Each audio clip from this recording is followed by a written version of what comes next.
Ireland will be a role model in health education in our schools.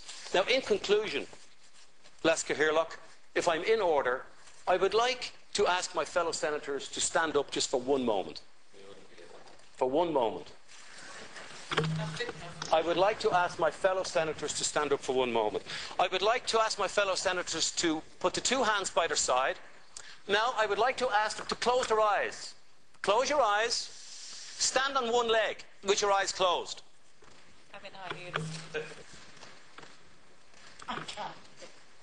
Thank you very much. The point I make in that very simple exercise is about motory skills. Most people won't last more than 2 or 3 seconds. Can you imagine the benefits of that motory skill if you could last for 30 seconds on one leg with your eyes closed?